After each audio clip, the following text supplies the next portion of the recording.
Welcome to Disability News and Views, a program brought to you by the Mayor's Commission for Persons with Disabilities. I'm Jessica Doonan, the Program and Policy Specialist for the Commission. In today's episode, my co-host Ken Meyer will be speaking with Regina Snowden, Executive Director of Partners for Youth with Disabilities, widely known as PYD. But first, there are some news items that I would like to let you know about. An exciting initiative the city is beginning that I would like to let everyone know about is NEW, or the Neighborhood Engagement Walks Project. Under this project, Mayor Walsh has asked the representatives from the Mayor's Office of Neighborhood Services to begin walking the 850 miles of city streets across Boston in an effort to assess each neighborhood in great detail. The findings will be shared in a forward-facing story map, continuing the Mayor's pledge for increased transparency and accountability in city government.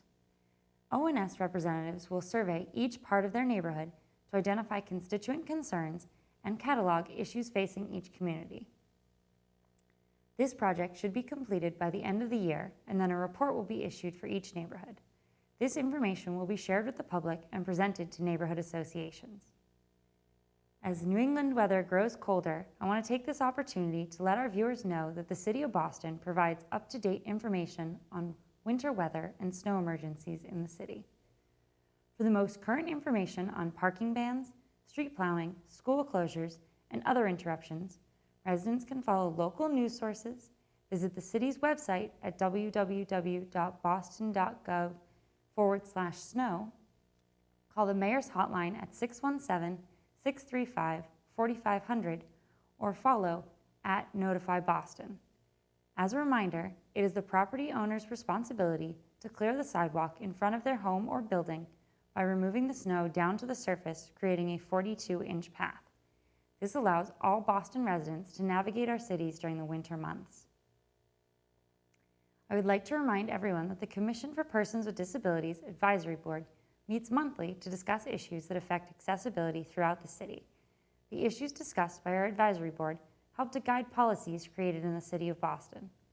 The next Commission Advisory Board meeting will be held on Wednesday, November 12th from 5:30 p.m. to 7:30 p.m. in the 5th floor Piemonte Room in Boston City Hall. Members of the public are welcome to attend. ASL interpreters are available at all Commission Advisory Board meetings. If you would like to request other accommodations to attend, please get in touch with my office at 617-635-3682 or at disability@boston.gov. And now, I would like to turn the show over to my co-host, Ken Meyer, who will be speaking with Regina Snowden, Executive Director of Partners for Youth with Disabilities. Thank you very much, Jessica, and it's a pleasure to finally get a chance to do this. I've been a friend of Regina's for many, many years, and she also has brought a mentor with her, which we'll get to in a couple of minutes. But Regina, let's go back 35 years since your organization has gotten started. Tell us about how the idea that germinated and how Partners for Youth with Disabilities came into being. Sure. Well, this is my story. I've told many times, and I love to tell it. It's actually 30 years. I was a very small child, and I started Partners. I was working as a social worker. My background is in social work, my education, and I was getting a master's degree, and I was working with youth. At that time, when you talked about working with youth, it was often inner city youth, that at-risk population, often referred to as at-risk, with the sociological issues that are of concern in the inner city. And so that was a population I was working with through a mentoring program that I had at the time. And I would sometimes get calls from parents of children with disabilities seeking resources for their children. They would be calling some of the mainstream programs and saying they wanted, mentors for their child and where could the support systems be for their children with disabilities, and there was nowhere to turn. And I thought, well, why don't I just see if I can include some of these children in my ongoing existing mentoring program? And I needed to see if there were mentors. So I did a search and found 9 mentors that said they wanted to help me launch this program. And the reason they wanted to help was they knew when they were growing up, they never met an adult with a disability, that they had to achieve their self-esteem, their employment, their education, their independent living on their own without a role model. And they knew it could have come to them more quickly and more easily if they could have believed in themselves earlier. And so they wanted to give back. And then sure enough, when I started matching these mentors, these amazing mentors, with the children who were plentiful, who would love to have a mentor, these children would say, this is the first time I've met an adult with a disability. You have your own apartment, you drive a car, your job. They wanted to know. They were enchanted to know an adult with a disability. Now this was 30 years ago, so I've had the good fortune of seeing all the advancement that's happened for people with disabilities through these past 30 years, certainly in independent living and vocational rehab and other youth serving organizations. So much has changed. The disability rights movement, much has changed. There are now more mini resources than there were 30 years ago.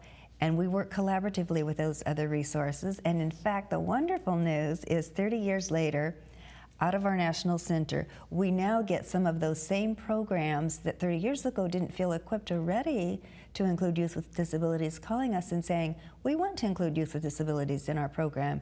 Can you teach us? Can you help us? Can you guide us? And so we run inclusion trainings for other youth programs to help them, in fact, include youth with disabilities in their youth serving program.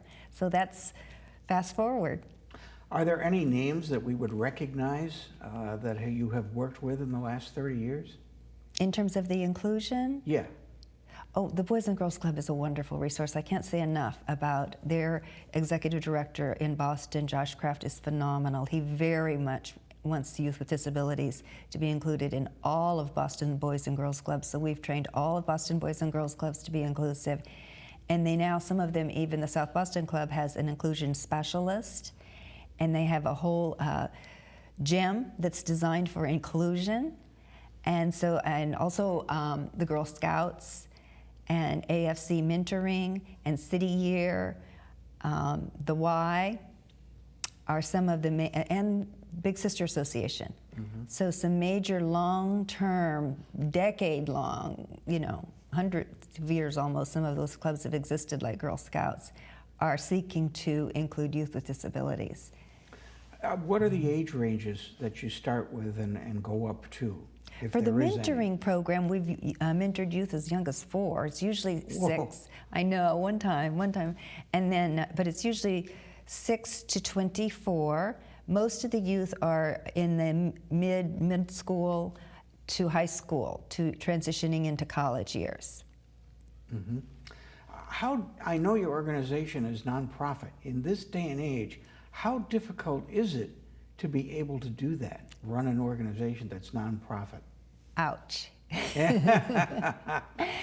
I know you've had help from the Boston Bruins, too. Oh, yes, yes. Being you know, a sports fan. as hard as it is, and it is hard to find funding for nonprofits, I've been so inspired over the years by the many wonderful funders that have cared about us, wanted to see us thrive, and nurtured us. The Boston Foundation was our founding funder, and they're still with us to this day. The Boston Bruins has been a wonderful funder.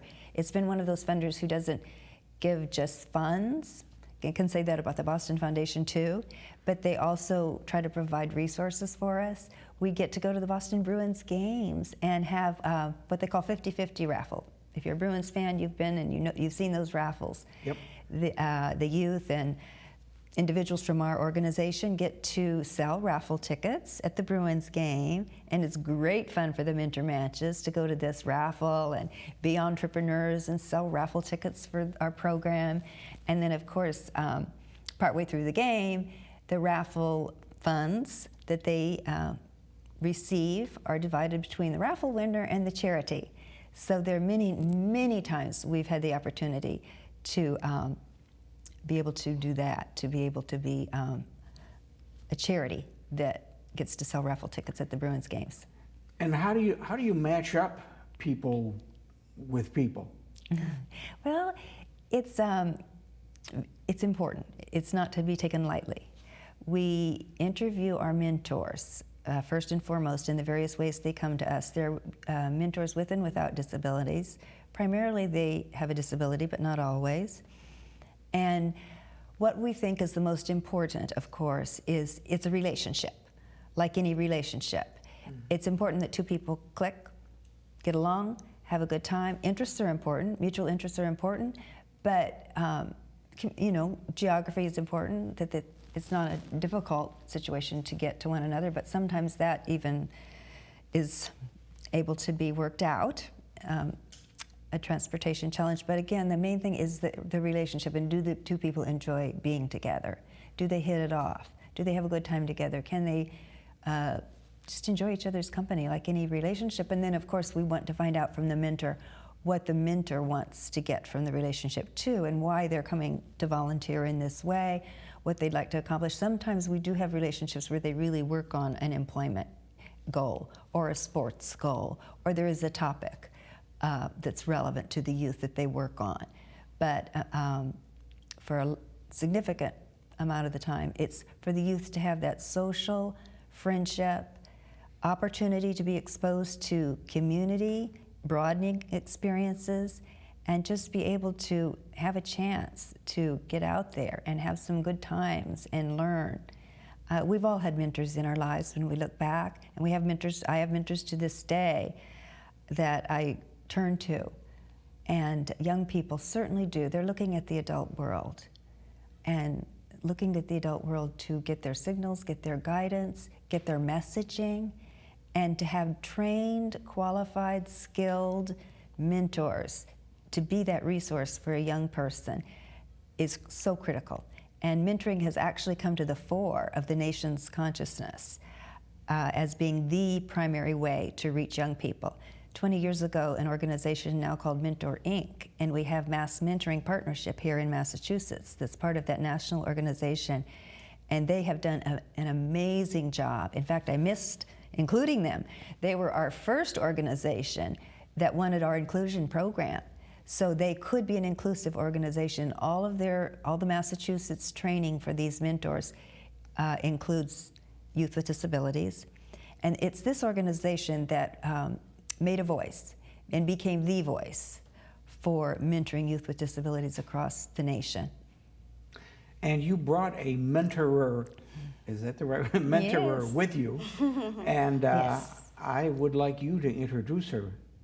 I'm so proud to, and so thankful to. If I could clone Manu, I would sure like to. Manu came to us a number of years ago. I met her through some other disability organizations that were having collaborations together, and we got to know each other, and I thought, oh, what a great mentor. Manu received her master's degree in nursing from Mass General Hospital, and she also is now working on her PhD in nursing from the University of Massachusetts. Her education is phenomenal, the track that she's accomplished, and more than academic accomplishments, which are mighty and great, Manu has a heart to share and to give back, and recognizes that she's had her own journey, which, like we all have, and hers is very specific to her and to her experience in disability and having a disability, and that's something she can give back and share. Manu, let's talk a little bit about that. Tell us about some of the people that you have worked with. Obviously, they're not all interested in nursing, which is what you do. So if you would, tell us about some of that and some of the varying interests that other people have had and how you've been able to help mentor them and encourage them. Well, I was first introduced to partners actually when I was in nursing school. One of my professors saw a flyer for a research group. So they were looking for a focus group of young adults with disabilities. It was a grant that was funded by the Massachusetts, is it the Maternal and Child Health Department of Maternal and Child Health. And so there was she gave me the flyer, and I called the number, and they came and they interviewed me, and then I became part of this focus group. And Partners was actually running the focus group, and I was able to meet other youth with disabilities. Prior to that, I think that for me, being a person with disability was a very isolating situation for me. I think growing up in the community that I grew up in, there weren't other people with disabilities around. And I remember being younger and almost, turning away or running away from other people with disabilities, because when I looked at them, I got scared and I thought to myself, when other people look at them, is that the way they look at me? And so I was, really isolated and not part of a larger disability community. So when I became part of that focus group, I met other, at the time I was one of the older sort of members, and there were students who were, in high school, all the way up until I think 24 years old. And we worked together for about a year, and from that group, we actually came up with a video, a DVD, that is available online now. It's called We Are Able, and it's a video of all the sort of qualitative data that we collected amongst ourselves about what the challenges are and what the facilitators are for transitioning from adolescence into adulthood, having a disability. So the great thing about that program was that by the end of the program, there were students who had, were graduating from high school and entering into college. And there were students who looked at me and said, when I look at you and I see that you've made it, it makes me feel like I can make it too. And it was just priceless, getting that kind of feedback when, I'm not trying to be inspirational. I'm not trying to do anything. I'm just trying to live my life. And seeing that just doing that is what is inspiring these students. It was really, really rewarding. So that was my first opportunity to be part of the larger disability community, and that opened so many doors for me through PYD. Now, then I became an individual mentor. So I have a mentee, his name is James, and I've been mentoring him since he was 12, and now he's 18. Wow. Yeah, it's pretty exciting. It's pretty exciting. And then I became part of the board. Yes. At Thank PYD. goodness. So we have some representation of mentoring in the board itself. Although it is kind of intimidating sitting in a boardroom with bankers and lawyers and spreadsheets and They need to learn from her. We all need to learn from Manu, and having her representation on the board is critical. How is it work? I mean, look, I remember my years as a teenager, and those are, I guess some people could say, the awkward years. They're sometimes in your life, because teenagers figure that they know everything, and nobody can tell them anything because they've gone through school and they're going through school now and they know it all. How difficult is it, or was it, in your case, to work with teenagers and to relate to them? Well, interesting. So I also practice. I'm a nurse practitioner. Mm-hmm. And I find that, treating people who are adolescents, teenagers entering into their 20s is really, really challenging. Like you said, it's almost like they come into the office telling me what I'm supposed to do. And so, being in a mentoring role, it's so much better because you can be a friend and you can listen. And you're not their parents and you're not their family, but you're closer than a friend, and so it's nice to be in that role when you're really just sort of trying to understand what they want, right? And also raising their own expectations for themselves and what they can accomplish. I think that has been one of the most important, I think, pieces of my relationship with James, my mentee.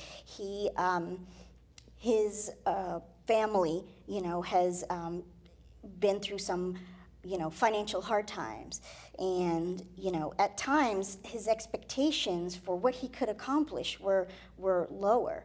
And I'd always say, well, what about school? What about college? What about a trade school? you know, what is it that you love to do, and how can we turn that into a career for you? And so, you know, he's 18 now, which is really exciting, and he told me the last time we hung out that he's thinking of applying to college, which is really, really exciting for me, and really, you know, I have to say, you know, aside from my brother graduating from high school, that was really rewarding, but him telling me that he was going to apply to college, it was just like one of the best moments of my life. Like, I just felt so great. So he has gained strength from your disability.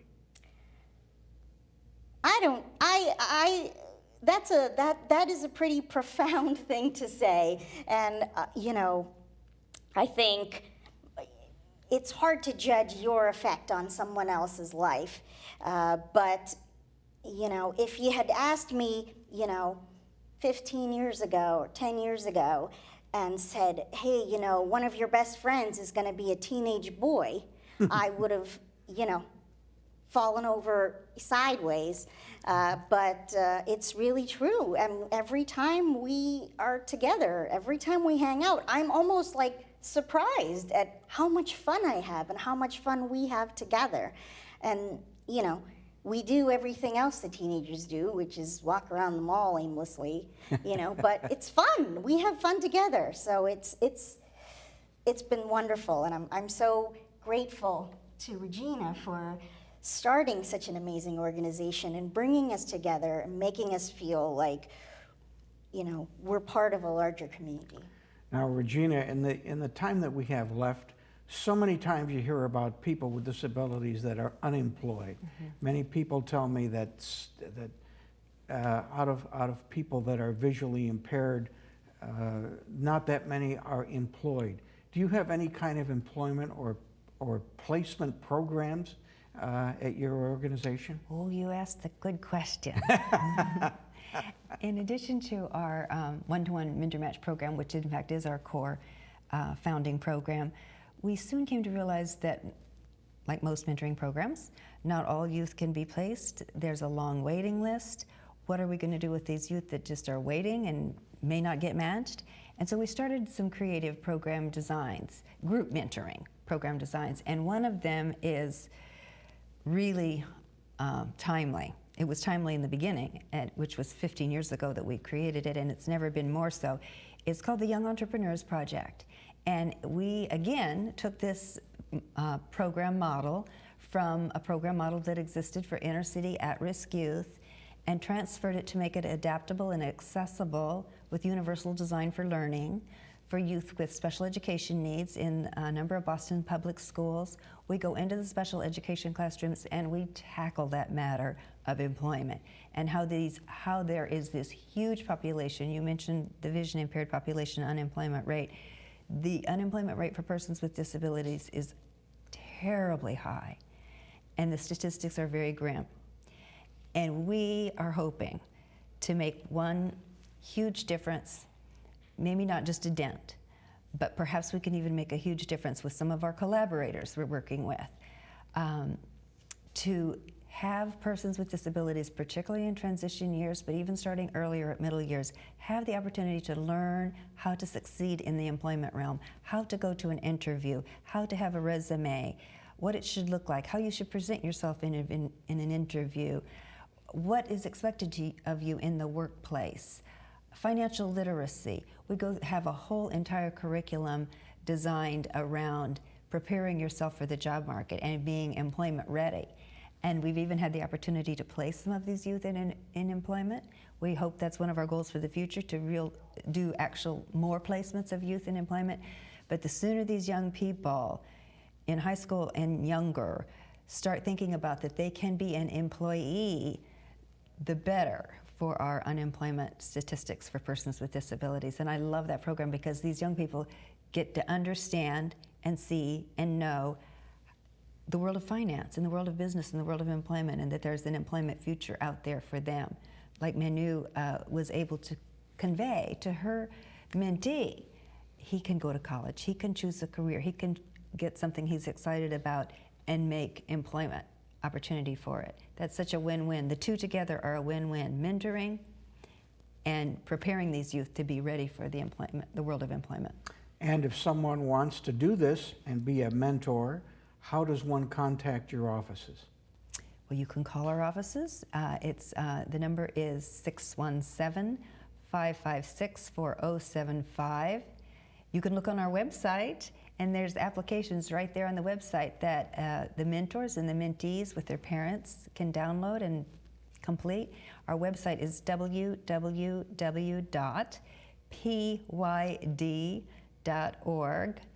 So calling the office, stating your interest to be a mentor, a parent wanting to call for their child, the child calling, we welcome that. Okay. Listen, I have looked forward to doing this for a long time. I So thank have you I. so much for coming in. Manu, thank you again for volunteering your time, and you certainly are a great motivator and a great asset for anyone to know, I'm sure. And I want to wish you continued good luck, Regina, with your organization, and Manu Thank with you. whoever, and I'm sure whoever you work with will be a success. Oh, thank you. And that does it for this edition of Disability News and Views. See you next time. Thank you, Ken.